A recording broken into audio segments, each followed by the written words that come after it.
meeting of June 1st, 2021 is called to order. Let's all rise for the Pledge of Allegiance. And I'll lead it tonight. I pledge allegiance to the flag of the United States of America and to the republic for which it stands, one nation, under God, indivisible, with liberty and justice for all. We're all in sync. All right, thank you guys. Donna, would you please do a roll call? I will. Councilmember Nisco. Here. Deputy Mayor Peterson. Here. Mayor Dorsey. Here. Councilmember Bode. Here. Councilmember Schmidt. Here. Councilmember Feast. Here. Councilmember McDowell. Present. All right, thank you. Does council have any late changes to the agenda tonight? Hearing none.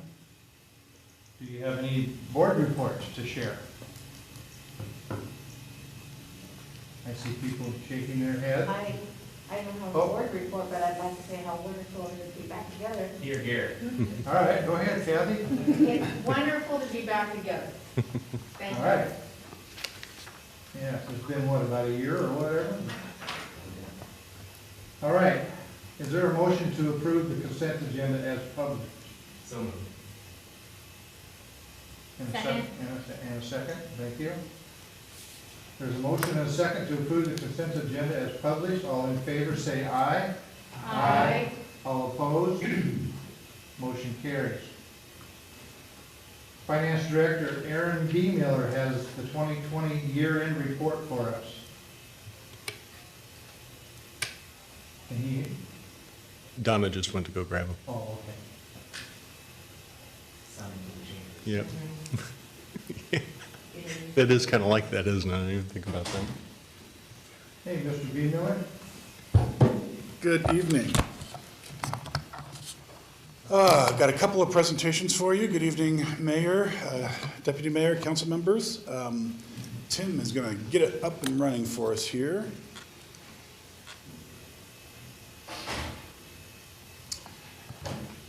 So, the first one we have today is our 2020 year-end financial status report, and you'll notice there's an asterisk on this because it's the figures that you see in here are not yet audited. So there might be some changes when the auditor comes in, but substantially things would be where they are today, and the auditor probably won't get here till sometime in October or something like that. So be a little bit of a ways away. I did want to just add before we get into this that on Friday last, we did submit the 2020 financial status information to the State Auditor's Office. So that was done timely. A lot of really good work done by Terry up in finance. It's not an easy thing to put together. There's a lot of moving parts, and especially during COVID with people out of the office trying to coordinate that information and everything. So really congratulations to her on that. And as I said, we'll have the state here probably in October to look at the information. First thing I want to talk about is our cash and balance, cash balances by fund. And on this particular chart, you can see that each fund, you can see how much cash we have in each of those funds as they go down. And then the curved line that goes up shows the percent where we are with each of those funds. So you can look in the first column there is the general fund. It's about $4.5 million or so, and it's about 25% of our overall cash. And so that's how that line works going up there. For our city, which is a cash-based city, cash balance and fund balance really go hand in hand. We don't report on assets the way that GAP cities do. So when we talk about fund balance, really we're just talking about cash, not the assets that we have in addition to those things. Cash by investment type. So you can see we have about $18 million or so, $18.2 million in 2021. And you can see that most of it is in the LGIP, which stands for the Local Government Investment Pool. That's a short-term investment that the state runs for us. We also have some money in the bank, in our key bank. We keep a good supply in there, about $3 million, $4 million usually. And then we have what are long-term investments, and that may be a bit of a misnomer in proper accounting lingo, because those just are investments that are held outside of the city and outside of the LGIP. They could be short-term in that they would be ending in the next couple of months, but we just call everything long-term investments. And so we have money in there. And again, as you can see through this slide, our cash balance has continued to rise over the last few years. 2020 ending fund balance is in this column, which shows where our beginning, 2020 beginning, then our actual, albeit unaudited revenues, our actual expenditures, and then the ending fund balance. It also provides the dollar change and the percent change on there. And there are a few big numbers, which I can't really see all that well from here, but general fund was about 1.5 million. We'll go over some of that. That's as a result of revenues not being as affected as we thought they would be by COVID and some of the reductions we've made. So as part of that, and we'll get into that a little bit more. But again, for the most part, you see fund balances here are, while some have increased and some have decreased a little, all in all, they're still in good positions moving forward. This is our ending fund balance by policy, and so it shows the 5 funds that we actually have a targeted or a desired fund balance level. In the general fund and in the street fund, that level is 20%, and in the 3 utility funds you have there, or excuse me, general fund and street fund is 16%, and for the 3 utility funds there, it's a 20% desired balance. And you can see at the end of 20, beginning of 20, using the ending fund balance of 20 and our 2021 expenditure budget, you can see our percent of fund balance to expense. It's we're well above our desired amounts in all of those funds. Moving forward, I think there will be some conversation coming up, if it hasn't started already, about how to use some of this fund balance. Fund balance has a very important role to have, but at some level too, you can, I feel, get too much, and that money should be spent on things to help the government and help the residents. So some of those conversations will be coming up. 2020 events. Just wanted to put in there as a reminder, we did a bond refunding, saved the city over the life of the bonds over $3 million. Very, very successful. Really the biggest recipient of that is the sewer fund, but the general fund did have a little savings from that as well. We took 7 debt instruments and combined them into 1 refunding. We also shortened the life of those debts by about 5 years. So very successful on that. And then I know, we've talked about this a lot, but it is, a big piece of 2020 is COVID-19. These slides are just reminders of what you've seen before, that, we reacted quickly. We didn't want to overreact. We really wanted to be deliberate and thoughtful about how we approached it. We had these questions that were hanging over our heads, that how long would it last? What would the impact to our revenues be, and how long until full recovery? And that was really part of the balancing act that we had between trying to determine where we think we might be and where, how we want to react to that. So with that, we came up with a couple there's some other questions that we wanted to go through. Impact of the $600 original federal subsidy on unemployment. How would we be able to react to sales tax because of the 2-month lag? And what does it mean for other areas as well? And so as we went through that and talked about it, this was our worst case scenario, if you remember this. We said, well, we think in a worst case scenario, we're going to be reduced by this much property tax, sales tax, B&O tax, and so on and so forth. The result of the worst-case scenario was about a $2 million reduction in general fund and a $2.6 million reduction in utility revenue. Again, worst-case scenario, then how do we plan for this? How do we want to approach how we handle this? So we came up with a 4-tiered system. Like I said, we didn't want to overreact. First tier was kind of the low-hanging fruit. Vacant positions were frozen. We had some reductions for professional services and those types of expenses. Tier 2, again, a little bit more layoffs and further reductions to some of our line items. Tier 3, then we really just kind of, things start to unravel and what do we cut more significant and how do we respond to that in using the council priority for services.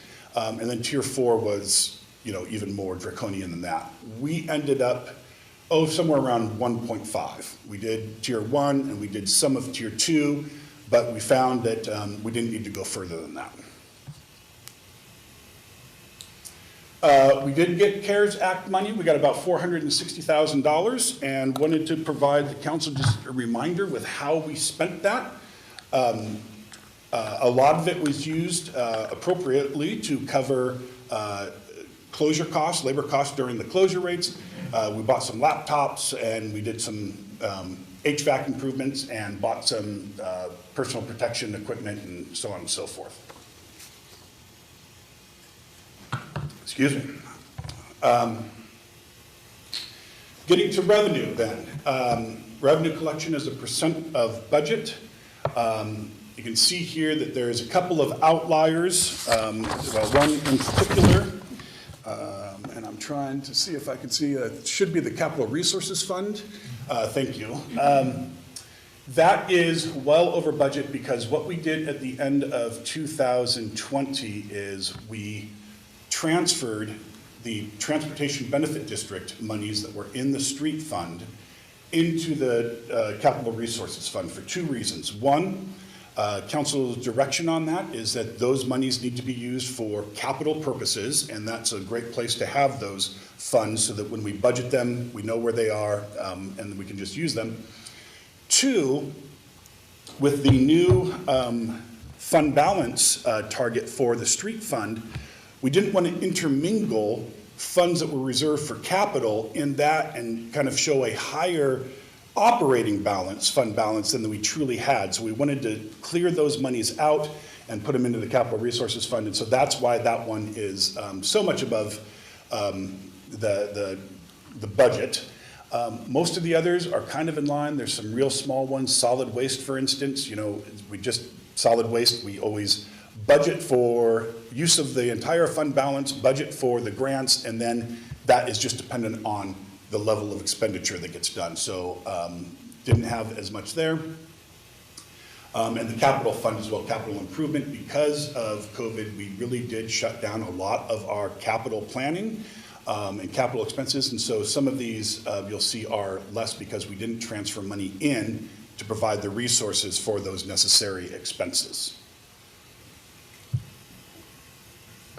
Actual revenue to budget then, what this demonstrates by fund is the amount of budgeted revenue for 2020 and then the actual revenue. Couple of the outliers here, you can see the general fund is increased by, or the actuals are over budget by about $1.4 million. That's going to significantly be CARES Act money of about $357 that came in. There was a lot of grant reimbursements for activities that happened in 2019 that came in. And then if you'll remember, the solid waste utility tax, when we budgeted 2020, we didn't account for the fact that the $1 million prepayment of solid waste utility tax was going to be consumed by about June. And so after that, we really started getting the solid waste utility tax monies as they were coming in. And so that was about close to a $500,000 increase there.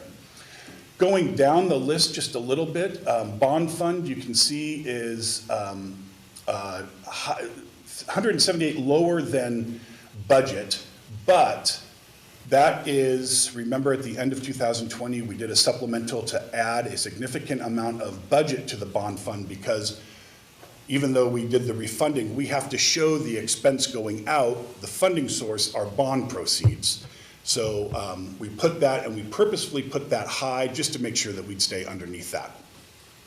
So that's the reason there. And the bond fund, capital improvement, we already talked about it. We just did not transfer money in for budgeted capital projects because we shut that down a little bit. Solid waste, we talked about that. That's really dependent on the level of work for the reimbursement. Storm drainage, we budgeted in 2020, we budgeted a rate increase as part of the budget to take place in 2020. Of course, that did not happen. So we reduced the expenditure side of that as well, but that's why that's showing in under budget there. And sewer fund, again, it's a large number, the budget, that's because of their share of the bond refunding and payroll benefits and firefighters pension. Payroll benefits, we only transfer in what's actually used, and so we usually budget a little bit higher, and then we actually transfer in what we use. And then firefighters pension fund, you'll remember last year as part of the audit process, the firefighters pension fund was showing a positive liability, and so we had to, we did not transfer money in so that that fund balance would come down, and we would try to resolve it that way. Revenue comparison by fund, this just shows same type of picture, but it shows the 2020 actuals, the 19 actual, and the 18 actual. It also provides a dollar change between 20 and 19, as well as the percent change. As we are a cash city, a lot of these types of changes can be just a matter of timing. Again, in 2020, one of the reasons the general fund was higher than budgeted is we talked about we had some grant reimbursements come through from work that was actually done in 2019, and the grant reimbursements came through in 2020. That can be similar on many of these funds here.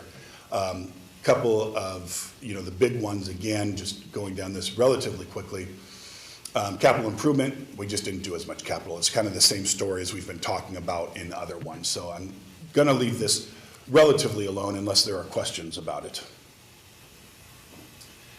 Citywide revenues by type. So this gives us a look from all funds perspective of where the revenue sources came in between taxes and charges for services and all of that type of stuff.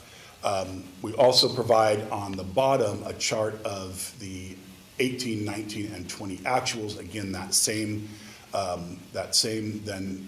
analysis showing the difference between 19 and 20 and the percent change.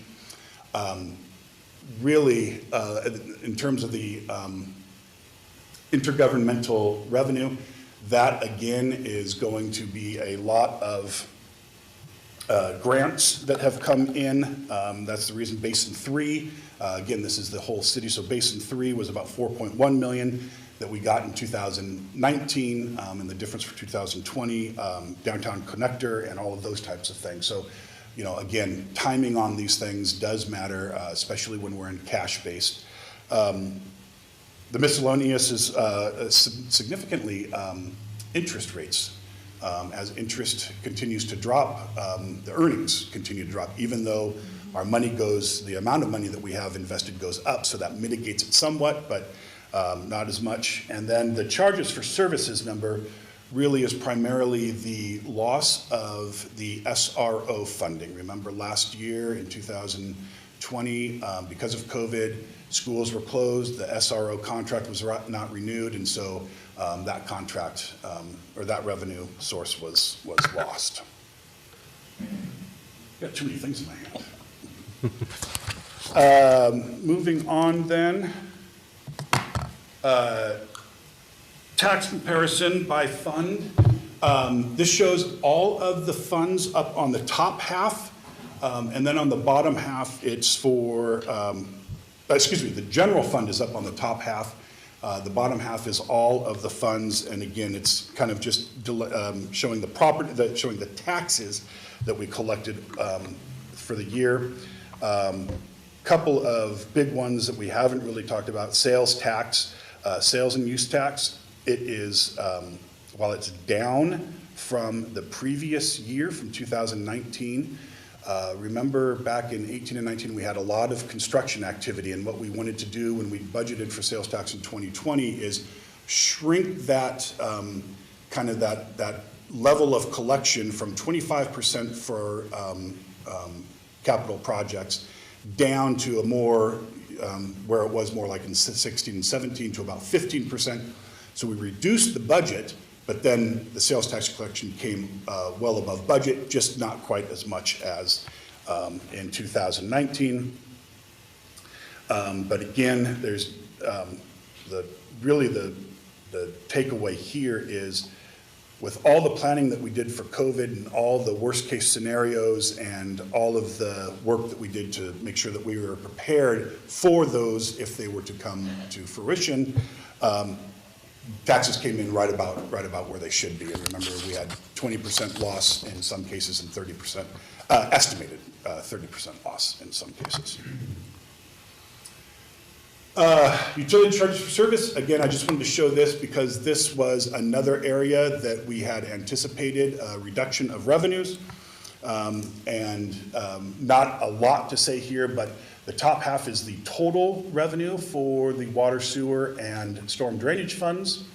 The bottom half is the actual fee for service, just that portion which is payment for the fees for your water, for the sewer fees, and for the solid waste fees. And you can see that overall, again, not as big of an impact as we had thought, and so we didn't have to go down the reduction tiers nearly as much. Happily, we didn't have to do that. Expense 2020 expenditure budget. This first slide here provides the adopted budget way back in December of 2019. And then our final budget, and you can see very little changes in 2020, and the two biggest ones, of course, are in the bond fund and the sewer fund, and that was as a result of the refunding process and needing to show the expense flow through the books. And then we, if you'll remember back in when we adopted the budget, we knew that we had the tourism too low, and so that was one of the adjustments that we made going forward. And so we just cleaned that up, but really not a lot of changes to the budget. The 2020 actual budget as a percentage, you can see on the top half, which I'm having a struggle seeing here. Yeah, those are okay. So the top half are the categories, the expenditure categories. Sorry about that. And the bottom half are expenditures by fund. And as you would imagine, from the expenditures by fund level, well, we're not over 100% because legally we can't be. Some got close to 100%, but you can see that there are some variations down there. Again, we've already talked about a lot of these on the revenue side, but from the expenditure side, some of the reasons that we're below on the expenditure side is the COVID capital improvements, for instance. We just didn't do those capital projects and so on and so forth. So it's really a very similar conversation, just on the other side now of that. General fund expense by department and type. The departments are on the top, and you can see that we are, for most of them, below the 100% line. However, information technology, last year was a big information technology year. We increased the number of laptops, we updated our systems, and that's carrying forward in 2021. But that's why that is showing so high. Because we budget and because our legal expense requirement is at the fund level, even though information technology is above their budget, because other departments were below their budget, we don't have to make an adjustment there because we're living within that overall general fund budget allotment. On the bottom half are expenses by type. We do show a large capital investment there, and this is where we can a little bit get, percentages can be a little misleading. The budget for capital in the general fund was $24,000. We ended up spending about $80,000. So the totality of the spending is not that big. It's just that compared to the $24,000 that we budgeted, we spent over that. The significant portion of that was buying police vehicles last year. Expense comparison by fund. This again is very similar to some of the views that we've already seen, especially on the revenue side. It shows the 18 actual, the 19 actual, and the 20 actual. Shows a change between the 20 and 19 by dollar and then by percentage. Again, very similar conversations to why we're seeing what we're seeing. Bond fund, sewer fund, that's the refunding. Of course, you know, the revenue side went up because the expense side went up. And walking through this, it's a really similar conversation that we've had with throughout this. Expense type comparison. I think on the top half, I hope, are wages. Is that? Yes, are wages for all funds, wages, benefits, supplies for all funds. The bottom half is then just for the general fund. Just to run through this quickly, the change in charges for service on the all funds, 432, is just we didn't use as much professional services as we have in the past.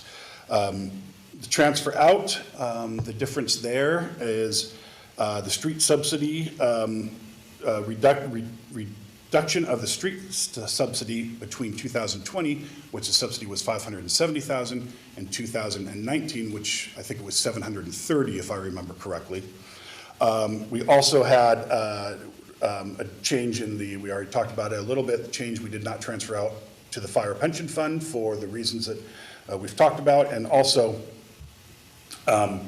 there is a little bit of an offset because of the street TBD transfer from street into capital resources. Down below, the changes in charges for service are really, that's mostly for Tyler. Most of the stuff that we were doing on our enterprise-wide system. And then again, the transfers are really for similar reasons as we talked about above. The subsidy transfer, as well as in 2019, we transferred $790,000, I think, something like that, of TBD dollars out of the general fund and into the newly created street fund back in 2019. So that's again showing that difference there. Expense comparison, this is for general fund departments. As you can see, we're about $620,000 down from where we were in 2019. A lot of that is in the non-departmental. You can see there's about $1.5 million. That's where we do all of our transfers. And without those transfers being done, there was a big reduction in expenditure there. And in general, in a lot of these cases, the increases would be due to labor costs that increase every year between 2019 and 2020. I think in 2020, we budgeted a 3% COLA. I think benefits were somewhere around 6%. So those are going to just by virtue increase costs offset by some of the reductions we did as part of COVID. And you know, again, COVID is really the driving force of the conversation on this. So 2020 takeaways. We found that, you know, like everywhere else, COVID dominated our landscape, but we did find that the reductions in revenues that we, worst case scenario reduction in revenue did not come to pass, and again, thankfully that did not happen.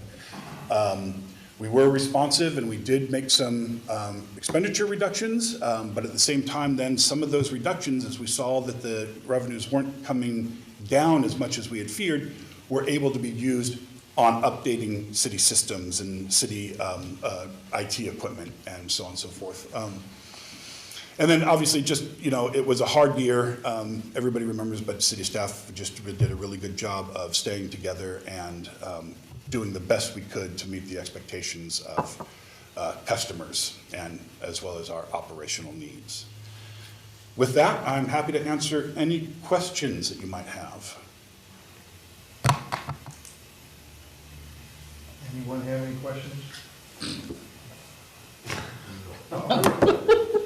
It's vodka.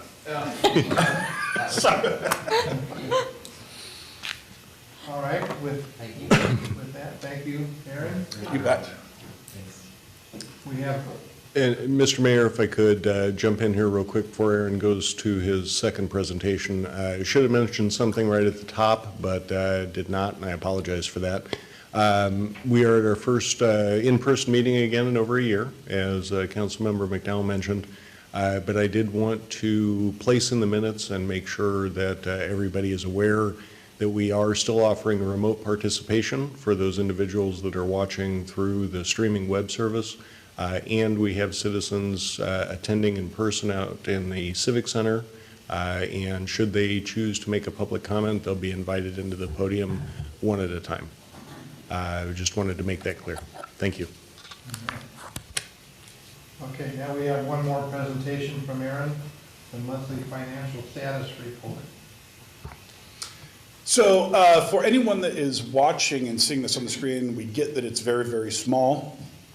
The PDF that we have is actually, normally we would scroll it, but with how things are set up here, we decided it would be better to just kind of show the full page, even though you can't really see it, rather than me asking Tim to scroll down a little bit, so on and so forth. It is available both in the council packet this evening as well as on the finance reports webpage.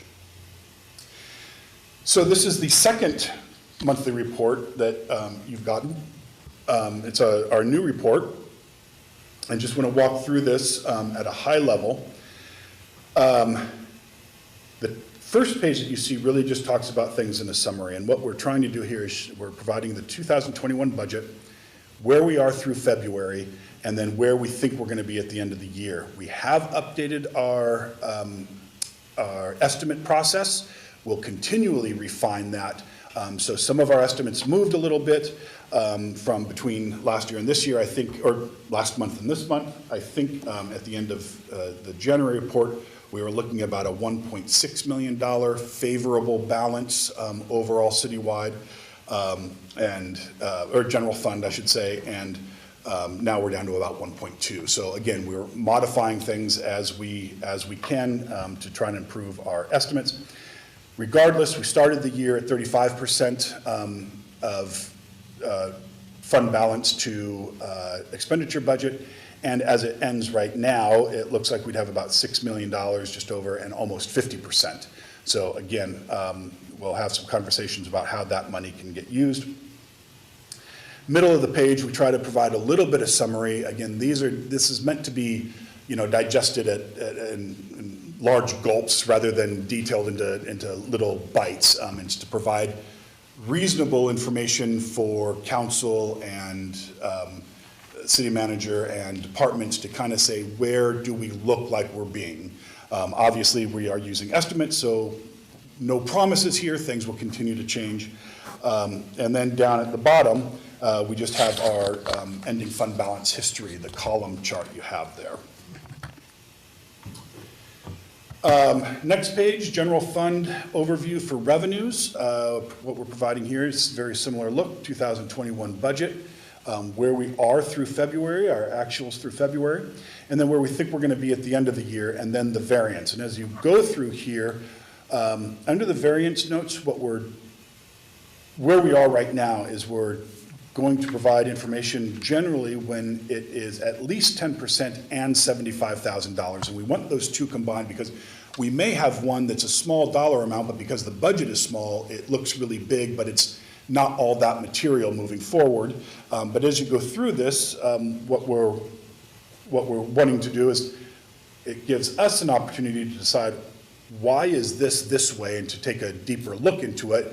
And also it provides council with that same opportunity to say this, what's going on here, and so that we can answer that for you. So in this case, variance of sales tax, again, sales tax are coming in strong.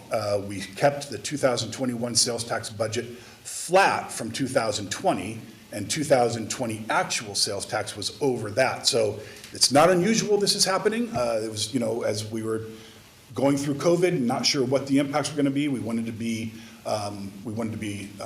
deliberate and a little conservative on our estimate side, on our budgeting side, so that we could feel sure that revenues would come in at least at the level that they were budgeted.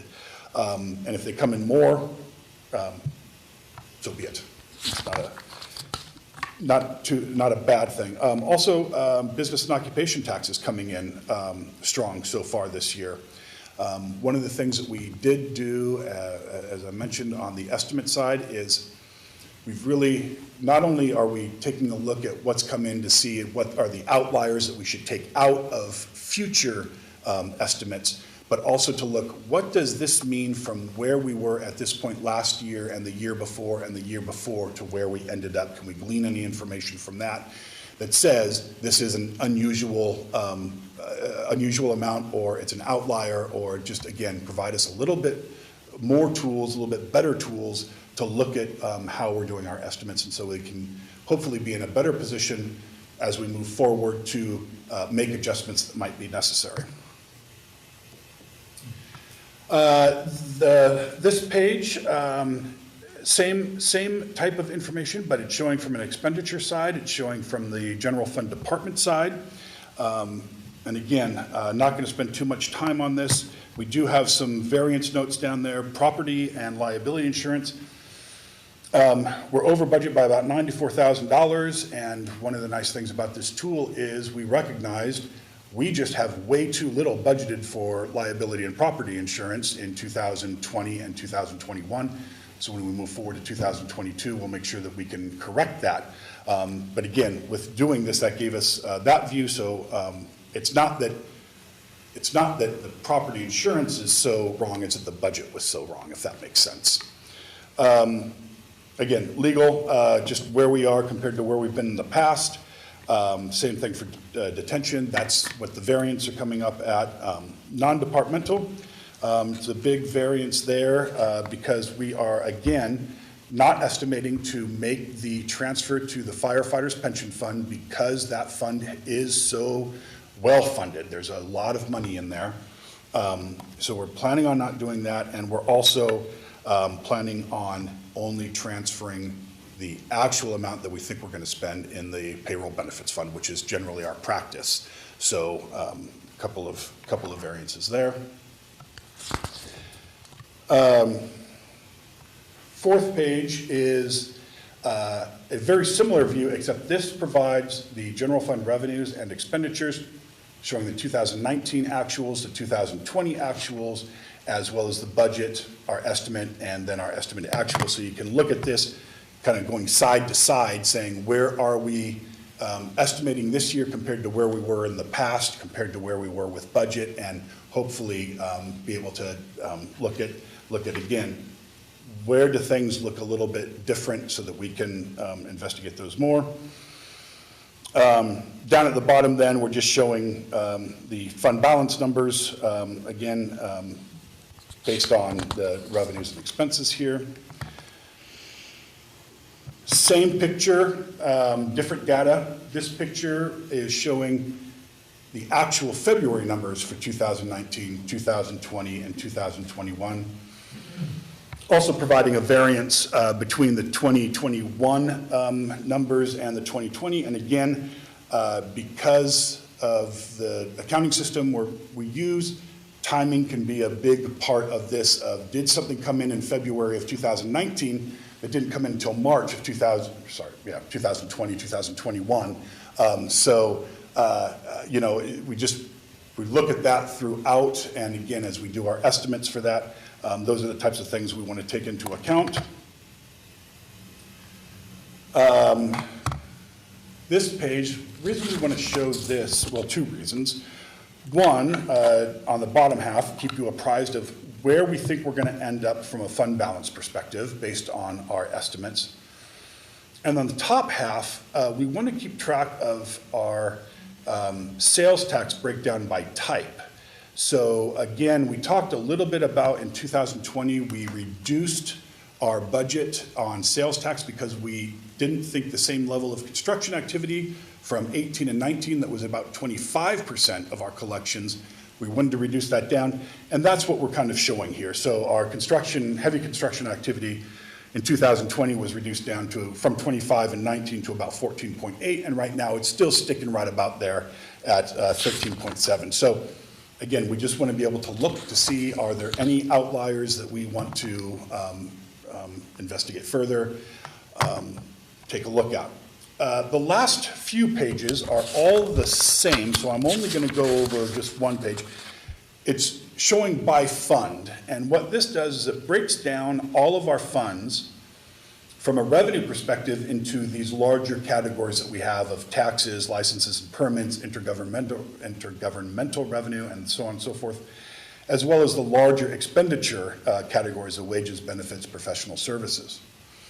It provides the budget number, where we are through February, and our estimated actual, and then any variances there. One of the things that I think that this page is so very useful for is if we take the street fund right in the middle of the page. We budgeted revenues of just about 1.4 million. We budgeted expenditures of just over 2 million. So we budgeted $600,000 use of fund balance as part of the budget process that was approved back in December. Here's where we are to date. And then the estimate column is where do we think we're going to end up? So in this case, we think we're going to end up, at least as of February, at about $450,000, $460,000 use of fund balance. The use of fund balance has decreased from what we've budgeted, and that's not really good or bad, but it's a useful understanding of where are we, because then we might be able to say what expenditures aren't getting done, what revenues aren't coming in, or what, excuse me, what revenues are coming in more. So it just, again, we want to provide information. We want to provide an opportunity to look at this and be able to give you a platform to say, can you explain what's happening here? And hopefully we can. So that is really, like I said, all the other pages, it's the same format. For the rest of the funds, we do have the occasional notes in here. If there is something that we've want to single out. And outside of that, I'm happy to answer any questions that you might have. Well done. Thanks. Kathy McDowell? So I have a question about what are fines and penalties? It's going to be the court fines. It might be penalties if we accrue anything for late payments of something, but parking, all of those kind of things. Okay. Those are those. And just to clarify, it's 10% or $75,000. They don't have to be both thresholds, but if one or the other is true. No, it's and.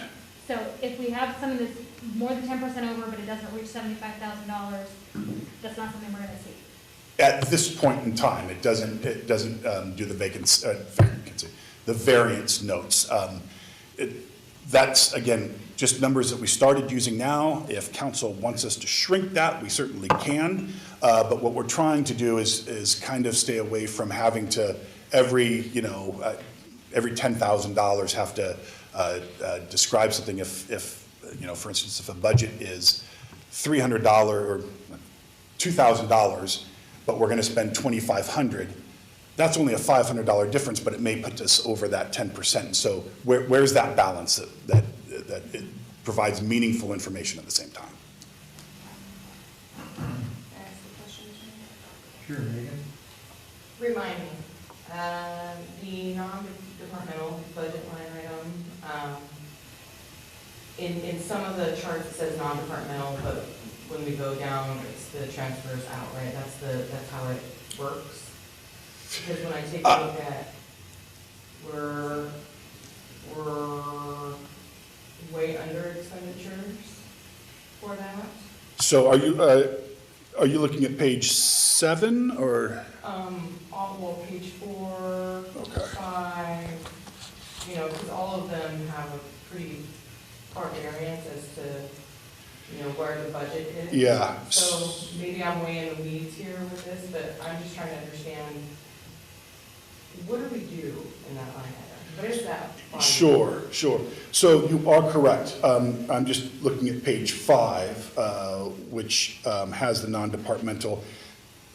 Page 5 is showing the February amounts, just the February amounts. And so throughout those 4, 5, and 6, the variance will change because of the data that we're using at that point in time. But in this particular case, that department, the non-departmental, is for a lot of things that don't fit nicely into other types of departments, of the functions that departments do. So a lot of our transfer outs, that's going to be the significance of that, and that's going to be where the general fund money, we transfer the money from the general fund to the firefighters pension fund, or we transfer that money from the general fund to the capital fund, and that's where the significant amount of the expenditures there are that type.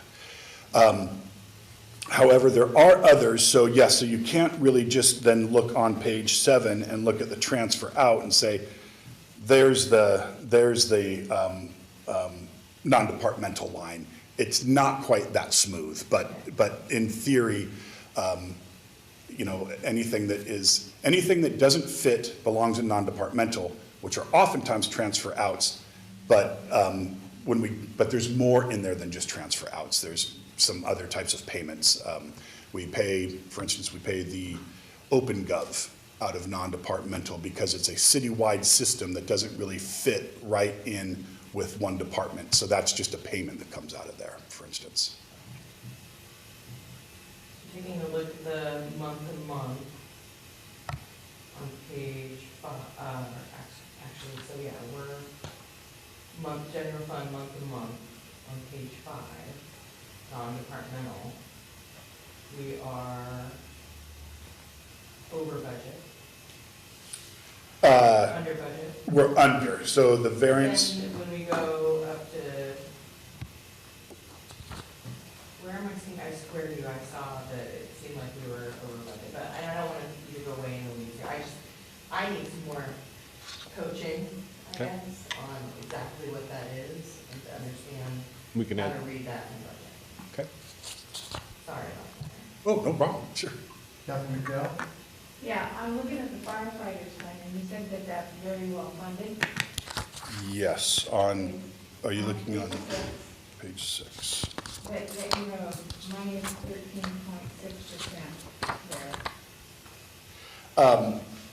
So the firefighters pension fund down there, you can see that our estimated ending fund balance is $466,000 at the end of 2021. The reason that we're showing that reduction is in 2020, as part of the state audit, we were showing a negative liability there, which means we were showing that we had more money there than we thought we would expend. And that is weird, and so what we've stopped doing is some of those transfers in, because the population of the firefighters pension fund will not grow. The population will reduce over time. We have a small amount of people that are actually getting benefits from that fund, and we don't believe there's a reasonable expectation that we will run out of money in that fund before the population goes to 0. So that's the reason. So we want to see that fund kind of start to come down a little bit in terms of fund balance. So you're looking at further in the future when the firefighters are. Well, the firefighters pension fund is now closed from our perspective. Yeah, okay. From our perspective, and so we only have a couple of participants left in that pool, and so how much benefit they get over time, we're very, very well funded for that. If it comes to a point, though, where we're seeing that we need to put more, absolutely, we're required, we have to fully fund this fund. So if it comes in time that we see that we need to do something for some reason, then we would have to certainly look at whether or not we're going to continue to do those transfers.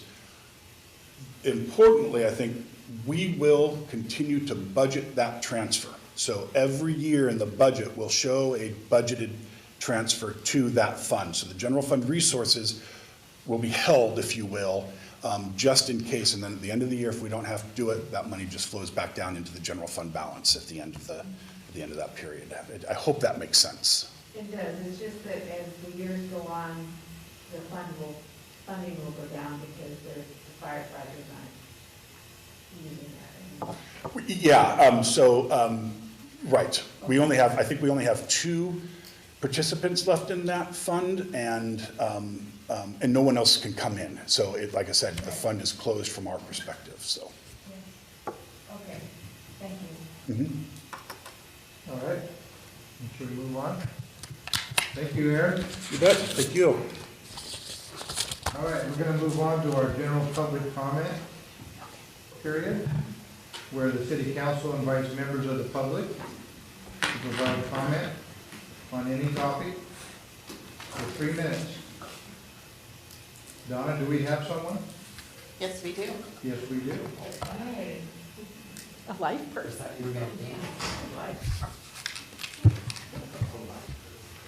This is not a comment on Aaron, by the way. I think you take a little too much to be like that.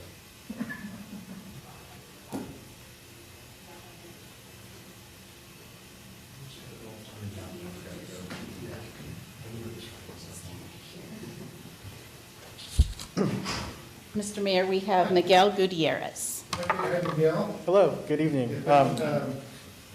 State your name and where you live. My name is Miguel Gutierrez. I live on 1229 West Coda Street, just 7 blocks down that way. Thank you. And I just wanted to say thank you for all the hard work that you guys do, and women, all you guys. So that's really all I had to say, because this is so much hard work. There's so much you guys do, and you guys are not appreciated at any. And most people come here to complain, and I want to come here and say this is a beautiful town, and you guys are keeping it beautiful, and I just wanted to give you guys props. So respect. Thank you very much. Thank you very much. That's all. Thank you. Great way to kick off our first in-person. It is. Yeah. Yay. Thanks, Miguel. That's all we have in person, and we've had enough of a delay, I think, that if anybody wanted to call City Manager Knighton's phone, they would have done that, so we're good to 30 seconds. move on. Yeah, I've got a little timer for 30 seconds and 3 minutes. You want to give it 30 seconds? And then Nope, I think we've already cleared that. So, Mr. Mayor, I think we're fine to move on. Okay. We are recessing from the regular meeting to open a public hearing. I almost forgot what this was for. Moving on to our business agenda, City Engineer Ken Gill is going to share information about the 6-year transportation improvement program. Good evening, council. It's good to see your faces standing here tonight. So I am not going to do death by PowerPoint tonight. It is just way too nice. And we're not going to talk about any big numbers. We're going to talk about building projects. And when I first started here, quick story at the city of Shelton, Councilmember Onesco pulled me aside and says, "You approve projects, right?" I said, "No, we talked to Jeff about that, but this is about as close as I get to it." So this is the only opportunity anybody in the city of Shelton, including you, gets to direct where we use our transportation dollars. So every city in the state does this. It's kind of a unique opportunity. I got to thank City Clerk Galt and Brooke Kiltz for putting together the public hearing notice that we were supposed to get comments to there by 5. And sadly, I didn't have any, so I'm still 0 for 2 on public comments for my public hearing. But what I will walk you through is some of just the high points. And the big one is in the document that I'm referring to is this guy right here.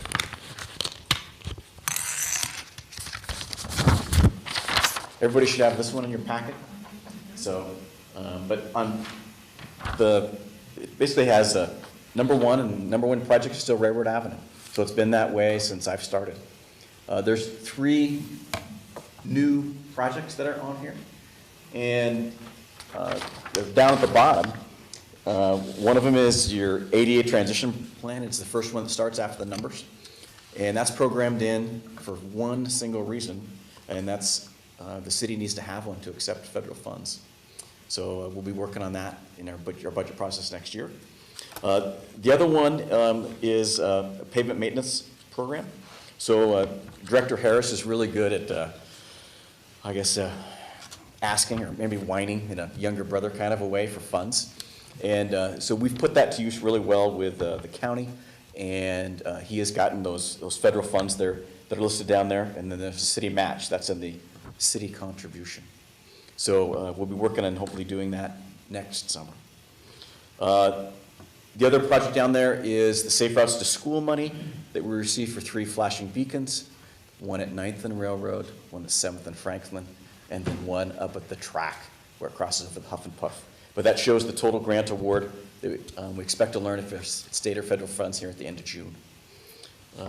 So the other document that you have that is kind of is a sister document with this is our project map that shows you where they're at. That hasn't changed from last year. And then, of course, you've got the great briefing that Brooke Kiltz put together, the resolution, and the public hearing. If you really need some additional sleeping material tonight, you can look at the informational codes that are put together that allows you to interpret what things are. So that's all I had to present tonight on this topic. But I recommend, happy to take any questions, but I recommend you take it onto your next meeting. Yes? Looks great. The only thing I don't see on there is I've been complaining for 3 years is we need some kind of traffic control outside of OBJH. School starts again. Go sit up there for 5 minutes and you'll watch 3 kids dodge cars. I've seen it. I got a video of it. It's really dangerous. The one car will stop in one lane as the kid's crossing, and the other car coming in the second lane doesn't stop and not runs a kid over. I got a video of a kid hitting the car because he was pissed. And also, we need to work with the school district and get a crosswalk outside the new Mountain View School. There isn't one. There's one down on the corner, and there's one in front of the old doors. Kids are crossing there all the time, and there's no crosswalk.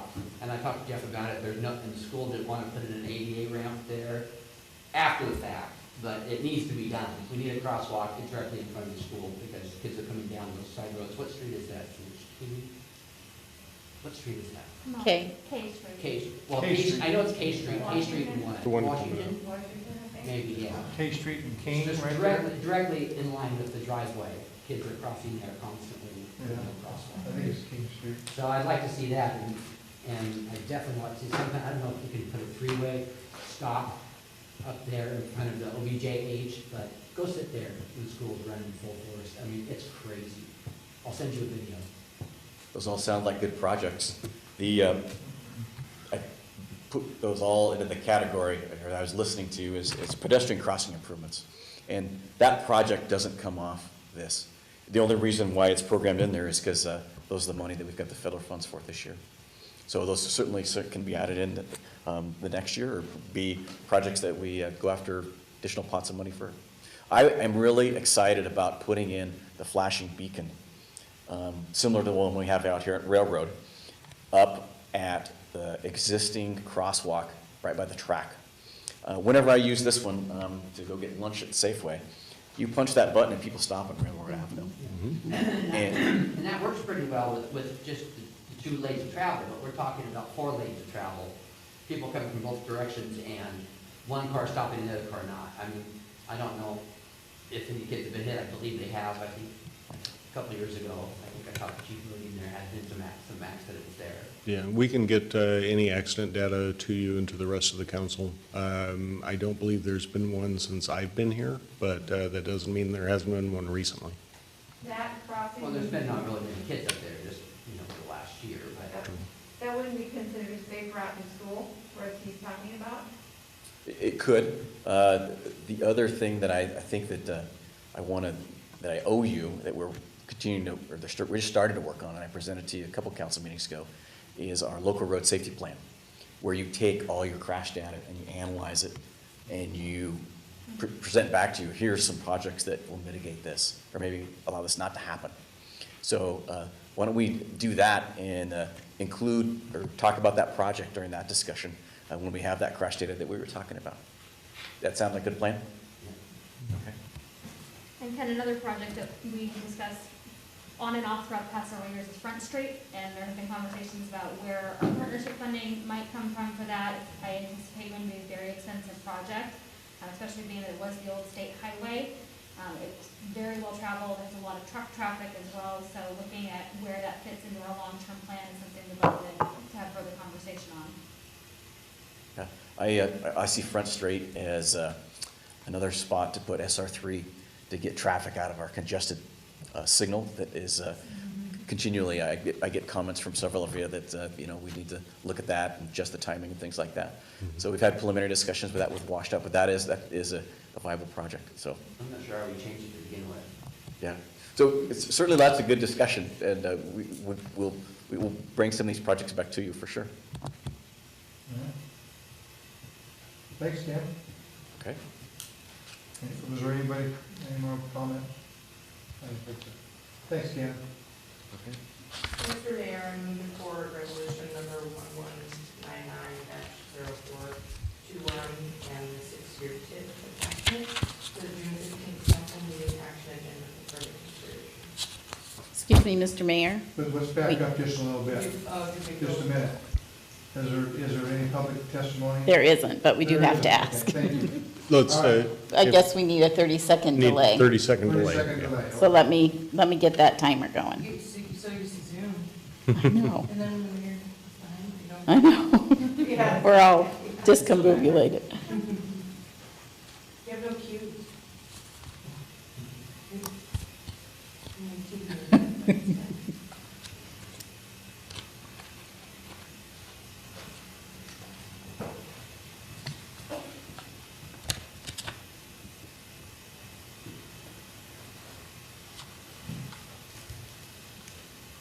Okay, that's 30 seconds. So no, Mr. Mayor, there's no public testimony. Okay, Megan, All right. do we have a motion? So now, Mr. Mayor, I move forward resolution number 1199-0421 and a 6-year TIP attachment to the June 15th council meeting action agenda for further consideration.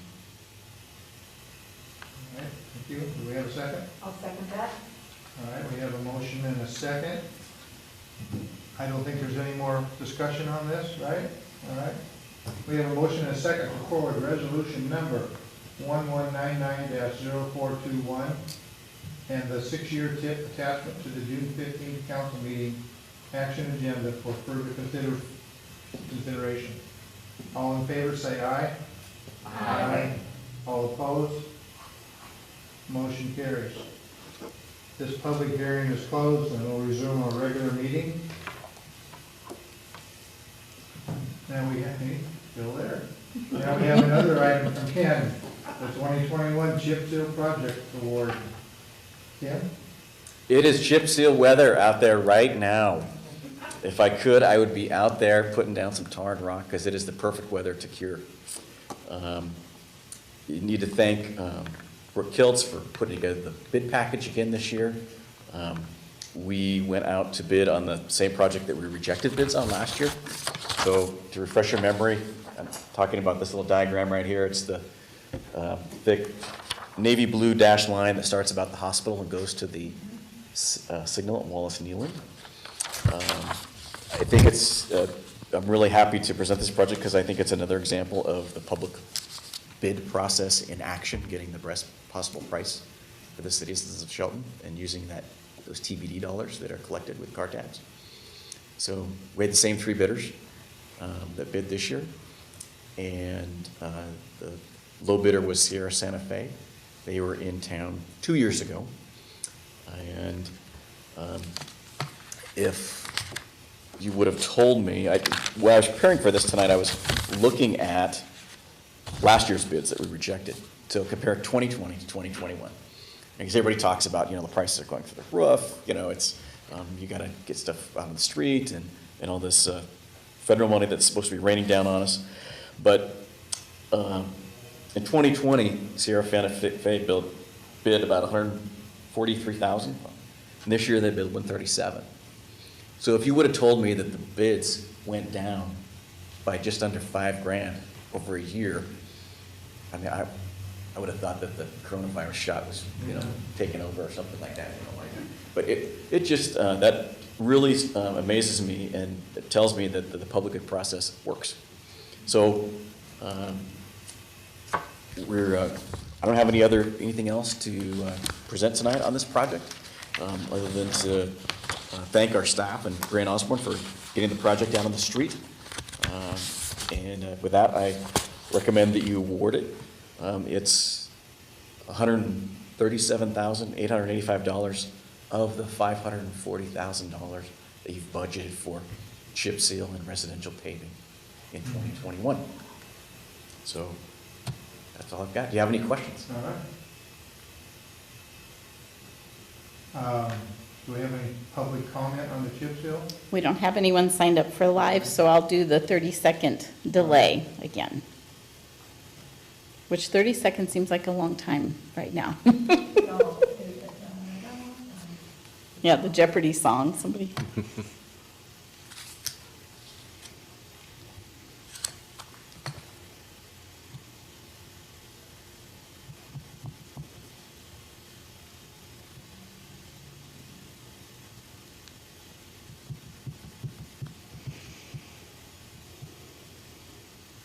Okay, Mr. Mayor, that's 30 seconds, so no, we do not have any public comment. All right, thank you. Mhm. All right. Do we have a motion?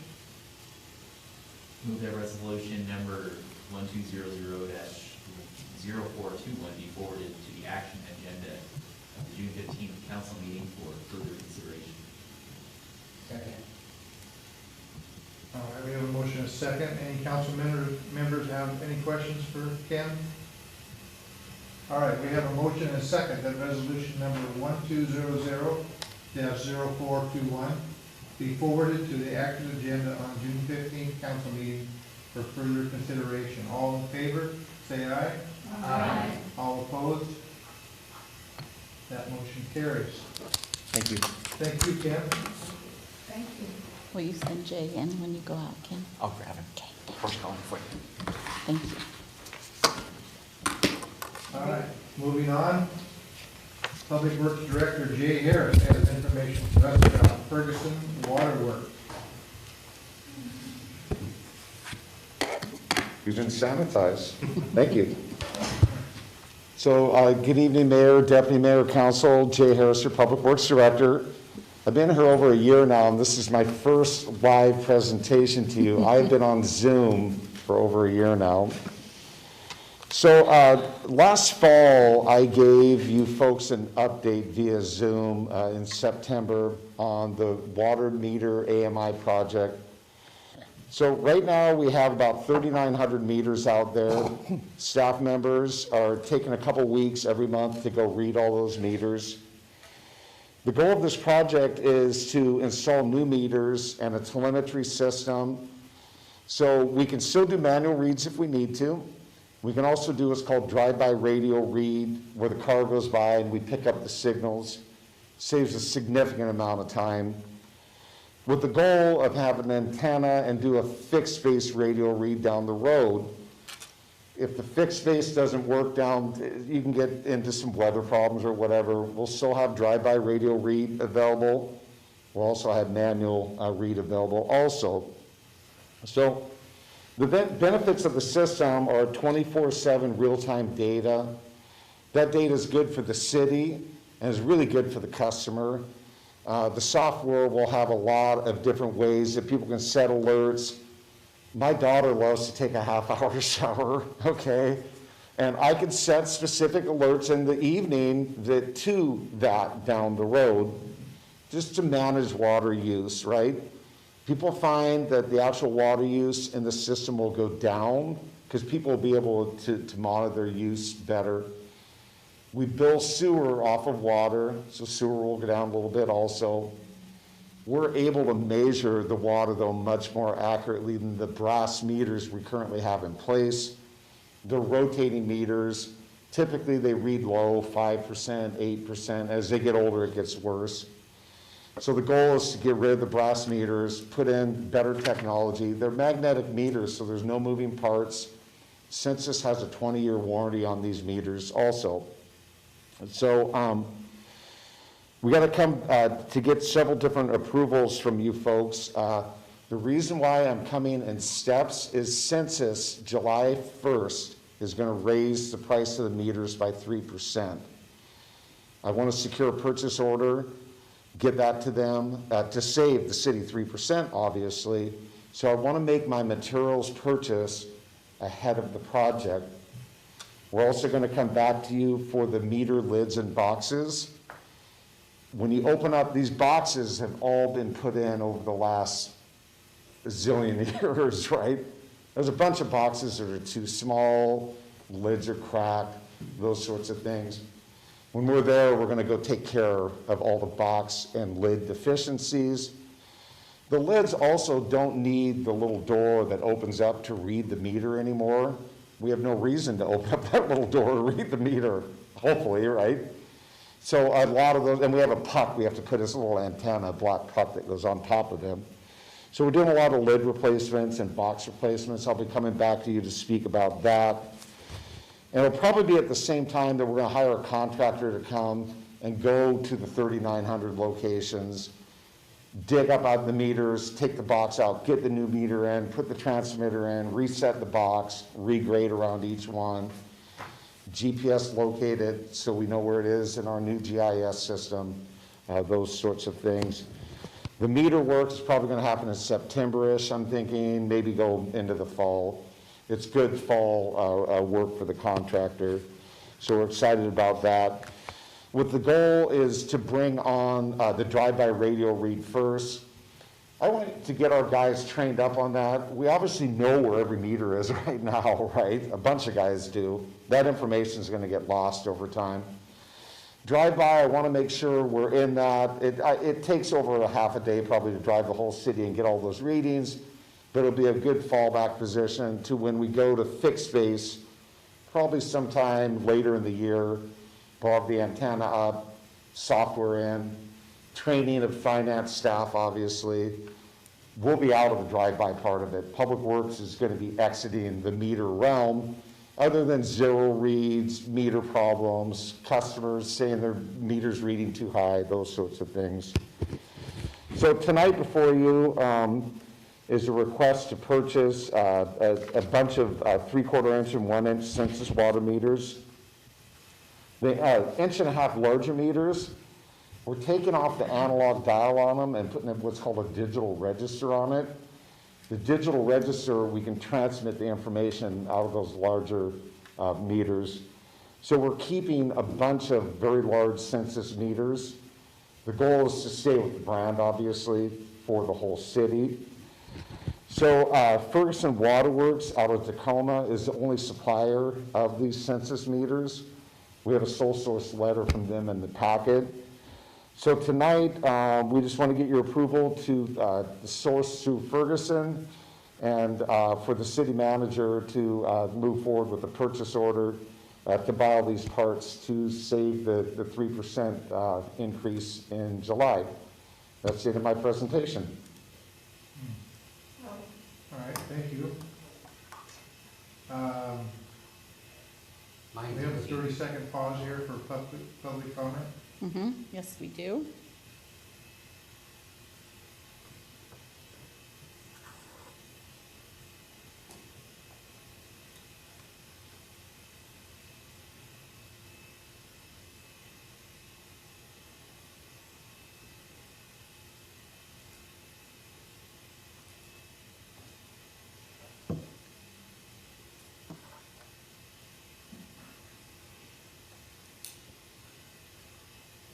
Okay, Mr. Mayor, that's 30 seconds, so we have no public comment. All right. Do we have a motion? I move the resolution number 1201-0521 is forwarded to the June 15th City Council meeting for further consideration. Second.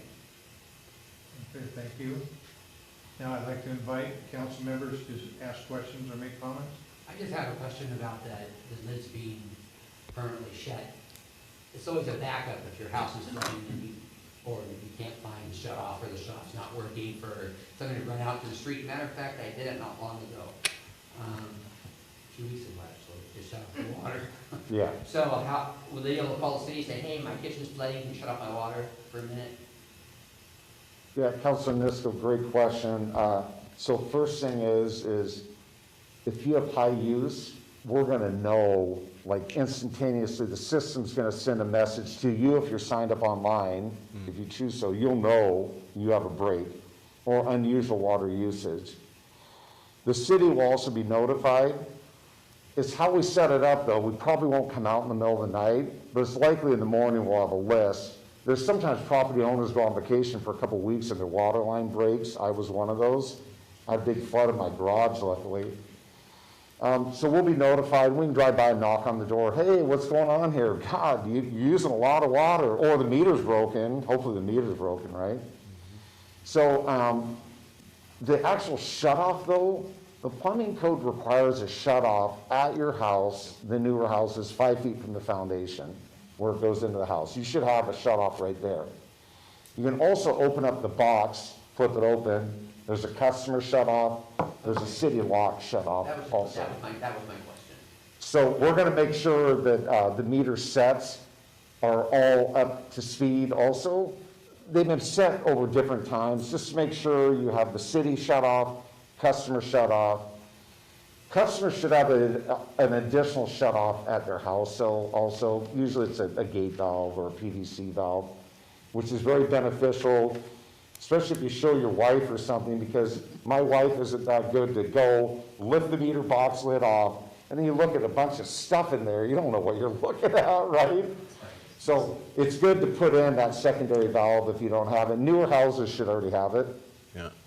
And council member also, I heard you mention that the meter box was going to be permanently closed. I thought I heard you say that. Yeah, it's not. There's the little door inside the bigger door, the meter cover, that won't exist anymore, but you'll still be able to lift it. Oh yeah, we still need to get in there to do maintenance, so that whole lid comes off. Yep. Yeah. I thought I heard you say that. No, just a little tiny meter reading door, which is really problematic, is gonna go away. They're hard to maintain. Just a quick question about the, I'm familiar with the black little flat antenna that goes on the top of the box. What's typically your experience with that being kind of an acceptable part? A lot of people drive over these things, cause damage to those, you know. Is that something that will possibly be spending a lot of time dealing with, or in your experience, are those pretty robust? Councilor Schmidt, great question. They could also be tripping hazards. We're ordering a bunch of boxes with recessed lids on them to allow you to recess the puck, is what we call it, into the lid. My experience in Newburgh, we had 6,000 meters. I don't recall ever doing anything with the antenna. We had some wires pulled loose a couple times where they pull them out of the transmitter or whatever, but we never had any antenna issues. Those are pretty robust devices. Yeah, I just think that, at least I know in some of the neighborhoods I've been in, you know, meters will be in the middle of the sidewalk, they'll be on a shoulder road, and, you know, they're just, so I was wondering too, if there's an opportunity, I don't know, it's kind of scope creep at this point, but, just to potentially relocate some of those situations, so they're not, you know, behind a gate or. So part of our new engineering standards that Director Harris and his team are working on are locations for those, so they're not easily driven over. But those things are called pucks because they look like one, but they're about as hard as one. They're pretty tough to crack when you drive over them. So to answer your relocation question, previously people wanted them in the sidewalk because you can always find the meter, right? We don't need to really find that meter as much anymore. We're gonna have GPS coordinates on it, be within about 6 inches each way. So if someone throws some bark dust on it or sod or something, we're gonna find it. Those pucks you will still get a signal even under bark dust. Eventually though, we gotta go back there though, open it up when we're not getting a signal anymore. Batteries last about 20 years. We'll be in there. So behind the gate, that won't be a problem because we won't be in your yard. We'll be out in the street driving by, or the antenna will be picking up the signal. That's good because of dog issues, property owner issues, those sorts of things, because we do have some meters in locations where they're hard to get to. So these devices will help out staff significantly in those instances. The standard for meter location, though, is typically at the back of walk, where they're adjacent to the back of walk, still in the right-of-way typically. That's what I'm used to. Just because over time, you can still see them, you know where they're at, but they're not in the walkway. We can get a little water puddling around them. Sometimes a little bit of sediment can get around them. So it'd be preferable down the road to get the meters out of the sidewalks over time. And definitely out of driveways. Go ahead. Do you have a picture that you could email us to show us what they look like? Sure. I mean, from a homeowner's point of view. Go ahead, and on top of the par. Yeah. So, So before we start the program, we're going to do an extensive public outreach so that, when our contractor, our public works crews are out reinstalling these things, we'll make sure that they know what it looks like and where it goes, but we'd be happy to email you one, sure. so mine is on the sidewalk, my meter, it's a little thing. They're gonna be placed elsewhere, they're gonna be placed right there? Or Right there. Moved, or? Not moving it. For right now, we're not. It's extremely expensive to take a water line, you gotta freeze it and leave it frozen, solder, extend it out, put in a whole new meter set, a whole new box, and then your service needs to be tied back into the new meter location. Okay. So for right now, we're putting them back where they are. We're getting them at the correct elevation and getting the right lids on it. So if it's in the sidewalk, it's going to have a recessed puck lid on it, and it's going to be at the sidewalk grade if it's settled a little bit. Okay. So there's not gonna be a little thing sticking up that's gonna be there? It's going to be in a recess in the lid. I got it. Okay? Okay, thank you. I'd still like to see pictures. Sure. It'd be great. I imagine you only do the recessed lids where you need them. If there's spots you don't need them, you won't replace them. Oh, correct. High meter is, you don't need to put a recessed lid, it's kind of, That's exactly right. We're only putting in recesses in pedestrian areas. and also, the million-dollar question. So I think about a year ago, we decided that developers were gonna pay for their own meters, if I remember certainly right. So now they're gonna be buying these meters. What is the cost to the increase to the developer for these? Correct. So we're replacing all the existing meters. Talking about new, Yeah, They'll still pay the way they're paying now. yeah. Same price? Same prices, yes. okay. Yep. That cost was always factored in before we changed the master fee schedule. We're just showing it a different way. Councilor Niska, that's a great question. The new meters that we're going to, very similar in cost to the brass meters. I think they might be $10 or $15 more or something like that. Cool. So, You recycle all that brass you take out? yeah, we're going to store it up, and we do recycle metal every month. Yep. So that's one of the things. Ferguson doesn't want it back. Census don't want these brass meters back. I was just thinking brass is pretty spendy. Yeah. Make a couple bucks. My last, I'm just really excited to see this get moving. And honestly, we thought initially when we were talking about this a few years ago, that it was 10 years out kind of thing, it's gonna be a big expense, and, hey, look at that, got a plan for it. It's a huge efficiency gain and the accuracy of the data collection, asset management, et cetera. I think it's a great call, especially with water rates being contentious right now, and doing our part to be good stewards of that. It's great, so thank you guys for bringing this all through. You're welcome. Absolutely. Thank you, Jay. How long does it take to install one of these, to redo it? Yeah, so that's an interesting question. I asked the contractor, and he has them every half hour. He's on to the next meter. Really? So our guys go out and try to do it, a couple guys and all that. They haven't done enough of them, obviously. It's about 45 minutes. So if they went and did all 3,900 of it, they probably would be down to that half-hour mark. That's average, because some of them you get there, you pull the lid, the meter set on each side is just perfect, the new one slides in, you hook up the antenna on a new lid, drop it in. You're done in 15 minutes, right? Then you have the ones where the box needs to be dug out, there's roots into it, all sorts of things, right? That could be a 45-minute meter. That'll be mine. Okay, thank you, Jay. You're welcome. Okay, we have a motion and a second. That resolution number 1201-0521 be forwarded to the June 15th City Council meeting for further consideration. All in favor, say aye. Aye. All opposed, say, all opposed. Motion carries. All right, the last item on the agenda is an update on the C Street Landfill. And I think we're gonna have Brooke Kill.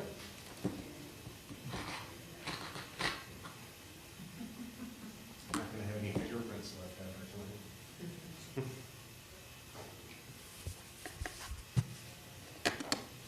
You need one of those ultraviolet ray ones and just.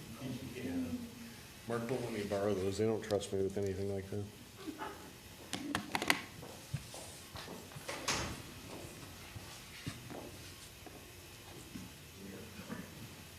Good evening, Mayor and council members. So tonight we have an update to the C Street Landfill. The last update was June of 2020. Unfortunately, there isn't much of an update. Department of Ecology is still working on drafting the new agreed order, and they're making a few small edits to the draft cleanup action plan. And once those are all done, they're going to compile it and start the public comment period. Normally, we update you guys every 6 months on how it's going, and I'm hoping that the public comment period will start sooner than that. So at that point, we will update you again, so probably before December. So that's my only update. All right. If anybody has any questions? Well, it's their delay, not ours. We'll have a 30-second. Absolutely. We'll have a 30-second pause.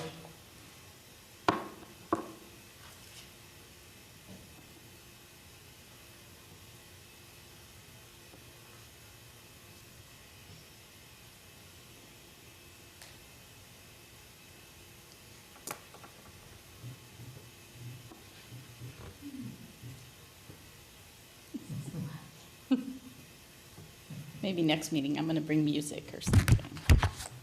Okay, that's a 30-second delay, Mr. Mayor, so there's no, wait, Hold on. Brooke. Come back here. Nope. All right. No. Now I'm going to invite the council to ask any questions. Anybody have any questions? All right, Brooke. Now you're free to go. Okay, the first item on the action agenda is an ordinance to consolidate utility taxes. Finance Director Aaron B. Miller has the details for us. I hope he hasn't gone home. No, he's still here.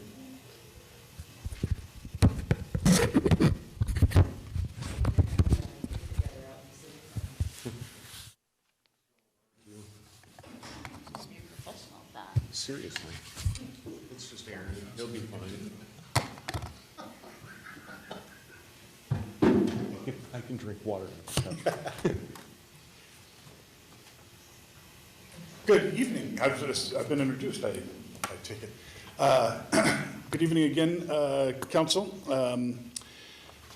Before you is really a cleanup ordinance, and what it does is it takes all of the different utility taxes that we have in our current code and combines them under one chapter.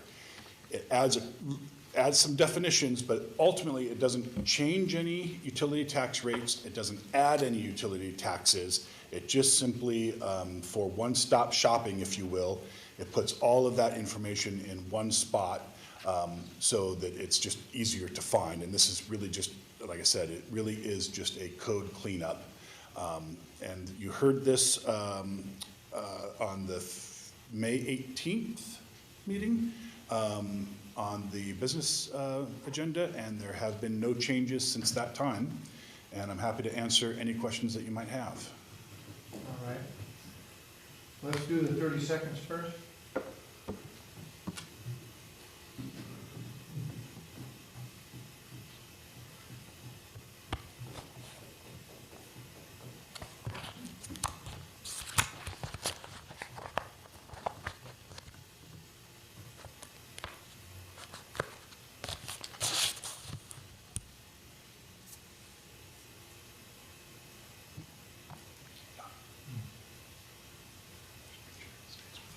Okay, Mr. Mayor, that's 30 seconds, so there's no public comment. Thank you, Donna. No one signed up. Would you give us a second reading, please, of ordinance number 1961-1220? Yes.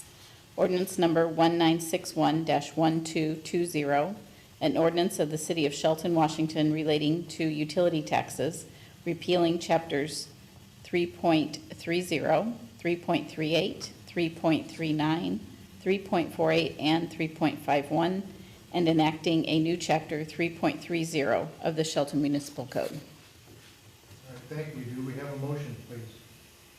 I move to approve ordinance number 1961-1220 as presented. All right. Any council members have questions? Captain McDowell? A real simple question. Is this gonna be easier for the public to get onto and see the utility taxes, and will they be specific, that they'll be all in one group? Yeah, that's our hope. That's why we want to do this, because right now, there's 4 or 5 different sections of our code that you need to go to find it, and what we're doing is we're putting it all in one spot. Maybe kind of a list, the utility for this one and this one, okay. Yes. Thank you. Okay, thank you. We have a motion and a second to approve ordinance number 1961-1220 as presented. All in favor say aye. Aye. All opposed? Motion carries. Thank you, Aaron. Thank you, Aaron. Thanks, Aaron.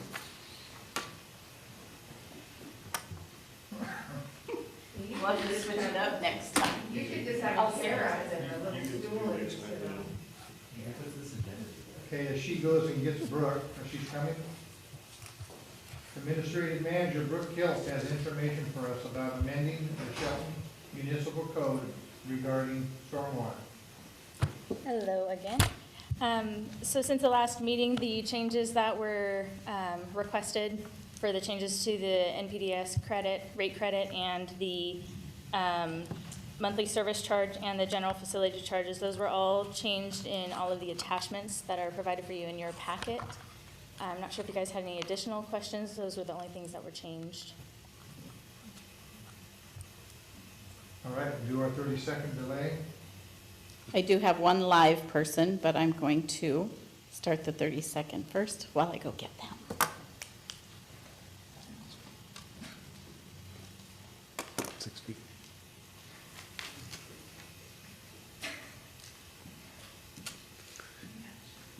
Huh? Yeah. I know, it's for the cameras.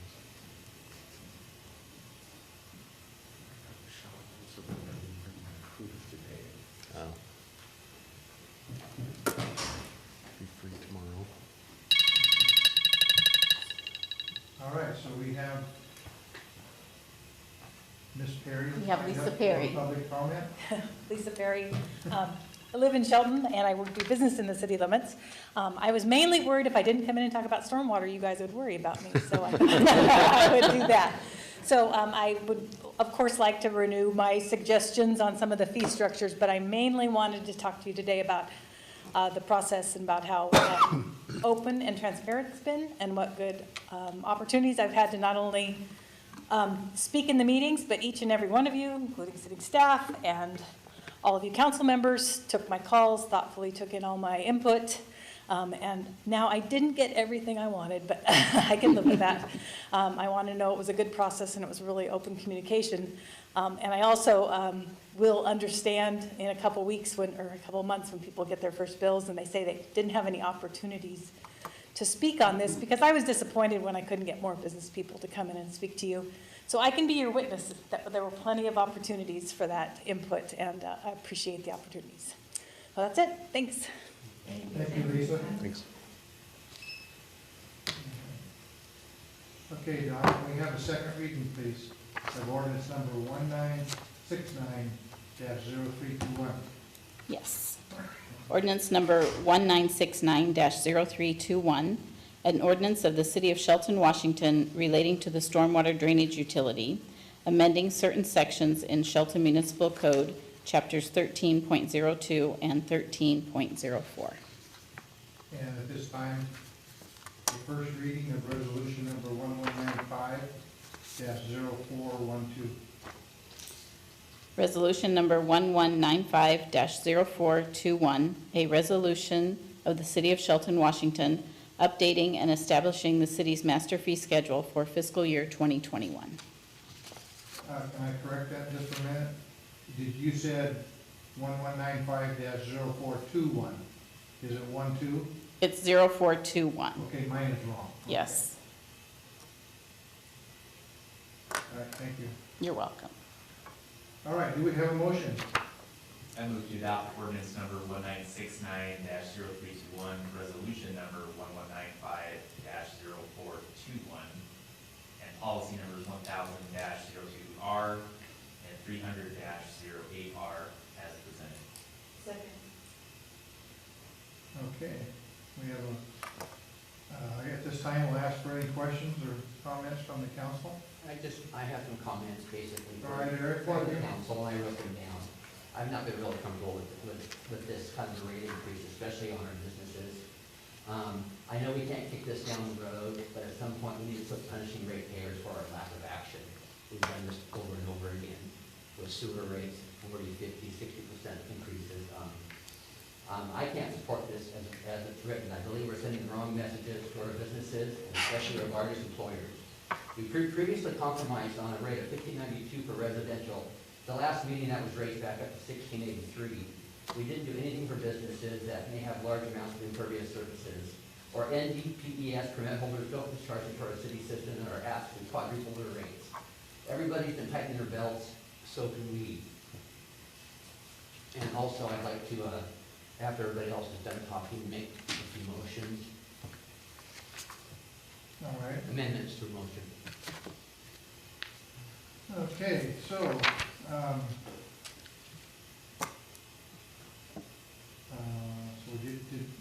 did we do the motion? Yes. Okay, and a second, okay. We have a motion and a second to adopt ordinance number 1969, wait, Yeah, just Everybody's been if, talking, I'd like to make a few oh, motions. okay. if there are any more comments from Any council. more comments? Yeah. Eric wants to make a motion. Mayor, I'd like to make a motion to amend that we bring back the previous compromise rate of $15.92 for residential. I'd like to also amend that we make a motion to change all other businesses, other properties, I guess, is what we call it, at $10 for 2,900 ESUs. I'd also like to make a motion to bring down the NDPES permit holders to 90% discount, which is several times the amount that they're paying now. And I'd also like to put on hold the GFC portion of stormwater until January 2022 to see how this building is going to pan out. All right, So, we have a motion, do we have a second? Mr. Point of order, we have more than one motion yeah, there's on the four. table. Oh, So correct. take you each one individually. One in turn. Okay, the motion to amend that we bring back previous compromise rate of $15.92 for residential. Now Do we ask have for a second. Hearing none, Okay, the motion to change other business to $10 per 2,900 ESU. do we have a second? I'd like to make on the motion to bring down the NDPES permit holders to 90% discount. Second. Okay, we have a motion and a second. Any discussion?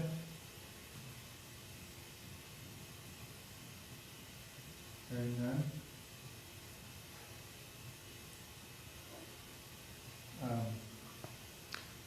So, Mr. Mayor, if I might, a motion has been made, a motion to amend the original motion has been made. It has received a second, so now I believe it's appropriate to ask for a vote on that motion from the council, and then we can move on to what I believe is the fourth amendment from Councilmember Anisco. Okay. All in favor? Let's see, can you repeat the motion for us? I made a motion to bring down the NDPES permit holders to 90% discount. Yep. Okay. All in favor of the motion as presented, say aye. Aye. Aye. All opposed? Aye. No. Could we do Let's could we do a raise your hand? Hand vote, please. Yes. Ayes for the motion. Okay. Ayes for the motion I And see two. opposed to the motion? and opposed to the motion. Okay. All right, so the motion does not pass. That's right. And the last one was to table or hold on the GFC portion of the stormwater until January 2022. All right, do we have a motion, a second? Hearing none, the motion dies. Mr. Mayor, I will move to adopt ordinance number 1969-0321, resolution number 1195-0421, and policy numbers 1000-02R and 300-08R as originally presented. All right, we have a motion and a second to adopt ordinance number 1969-0321, resolution number 1195-0421, and policy numbers 1000-0232R and 300-08R as presented. All in favor say aye. Aye. All opposed? No. Motion carries. Mr. Mayor, a comment? Yes, Joe? I would just like to, I appreciate Councilmember Amisco and Deputy Mayor Peterson, you know, this is part of the process, and we're not gonna always agree on everything, but the heart and the, you know, where you're at, it's, I would say, I feel very similarly, right? However, in front of us, I do recognize that there are funding challenges. We did look tonight at budget for the beginning of the year, and where were we at? About 457,000 underfunded originally with stormwater for just last year. But again, I admire what you guys are doing, and I appreciate the debate and the discussion. And I think we're well representing the community with this resolution. Well put, Joe. Thank you. Agree, and Mr. Mayor, also, and staff, really look forward to, you know, hearing the details about how we're gonna support the small businesses through this transition process. Thank you. All right. Move on. Thank you, Brooke and Jay. Thank you. Thanks, Shane. Will you send Mark to the All right. I thought you meant next meeting.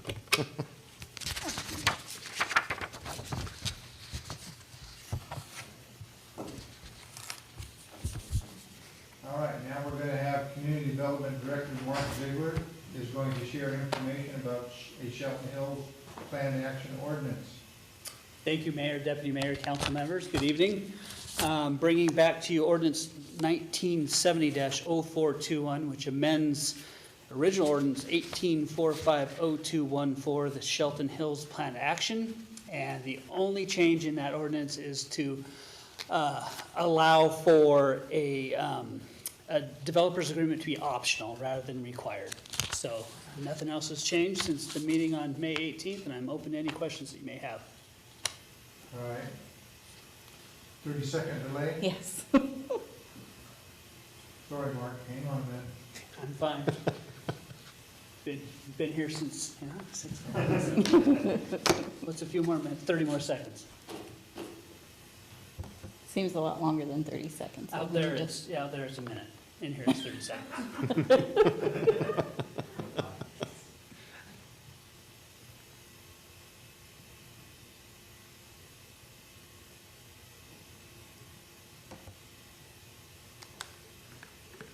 Okay, Mr. Mayor, that's 30 seconds, so we have no public comment. All right, thank you. At this time, can we get a second reading of ordinance number 1970-0421? Yes. Ordinance number 1970-0421, an ordinance of the City of Shelton, Washington, amending ordinance number 1845-0214, the Shelton Hills Planned Action Ordinance pursuant to the State Environmental Policy Act. All right, thank you. Do we have a motion? Move to adopt ordinance number 1970-0421, amending the Shelton Hills Plan Action Ordinance. Second. All right, we have a motion second. I'd like to invite each council member to ask questions. If you have anything for Mark? If Mark or Jeff could just quickly explain to the public, I've had a few questions on this, just let them know what this really means. It's just, I know what it means. So the development agreement, which is an agreement between the city that's approved by the council with the developer that outlines, I guess, phasing in the project, the requirements that the city would have, as well as requirements that the developer would have as far as public infrastructure and the build out of their development. In this case, well, that could be varied, I guess, with the developer's agreement. We could provide for what might be changing circumstances, invest them within the current code. Now, without that developer's agreement, they're meeting the code at the existing time that they apply for development. So that's the major change in that. Yeah. All right, anyone else? All right, we have a motion and a second to adopt ordinance number 1970-0421, amending the Shelton Hills Planned Action Ordinance. All in favor, say aye. Aye. All opposed? Motion carries. If I may, before Mark leaves, I just wanted to extend my gratitude to the city and to Christmastown Kiwanis and all of the community partners for the work done at Overlook Park over the weekend. It looks just beautiful, so I know it's not on the agenda, but I wanted to catch you before you left and said thank you. I appreciate that. I'll pass it on to the group tomorrow morning at our meeting. Thank you. Thanks, Mark. Appreciate it. All right, we'll move on to Jeff Knighton and give us your city manager's report. Thank you very much, Mr. Mayor, Deputy Mayor, and members of council. Just a couple of things to mention tonight. Much shorter report than last 2 weeks ago. Wanted to highlight some acknowledgement from the development community that our building official, Sean Carlstrom, and our new permit tech, Jill Dickinson, received, processing a permit for a larger developer that's relatively new to the city, but just they sent Sean an email. He forwarded it on to me, just talking about how easy it was, how easy the process was to go through, and similar to code enforcement or police or people that work in retail, you don't get compliments a lot too often, and I think it's important to highlight when we do get it, and I wanted to make sure that you knew about it. Secondly, reopening. Today's the day. So we reopened the Civic Center this morning. I did want to highlight, because there's been a little bit of confusion, that the rules for the municipal court are different. The rules for the municipal court are promulgated by the state Supreme Court, excuse me. So when you're entering the municipal court, when it's used for court purposes, unlike now, but when it's used for court purposes, regardless of vaccination status, you still have to wear a face covering. So we reopened today, and we are open for business. Thankfully, it's been a long time, and we are getting used to processes for in-person meetings again. It's nice to have, but it does seem a little weird. You're not laid out like a Brady Bunch in front of me anymore. Also, no, there's another thing I was going to mention. I can't remember what it was. It'll come back to me. Lastly is we should recognize a member of the Shelton community who was recently published, I guess, in a local magazine. The South Sound business publication recognized 40 members of our community in the South Sound under 40, and one of those is a Shelton resident and city council member, Joe Schmidt, and he should be recognized for that. It's quite an accomplishment. Under 40, but I feel like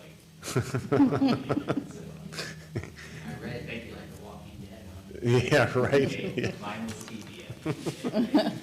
All that matters. And that is pretty much all I have for you. Timber Days. Oh, and Timber Days is starts, that's the other thing I wanted to mention. Thank you. Timber Days, the first activity starts this weekend. The city is proud to help out as much as we can with these activities. It draws people to town, and we are starting to open back up again. It feels pretty great, especially with how hot it is.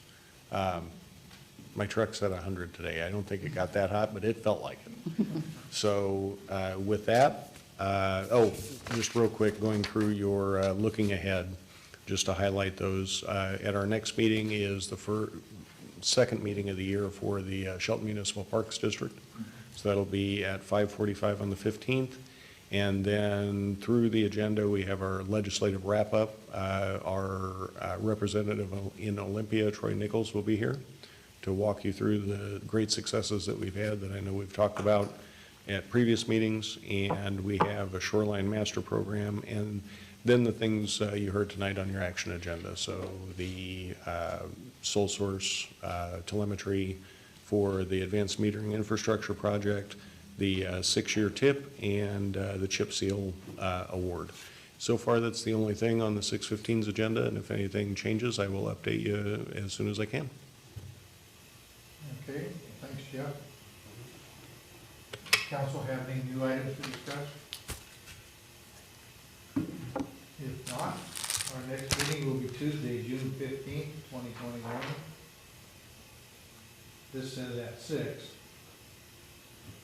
So 5:45? SMPD starts at 5:45. 5:45.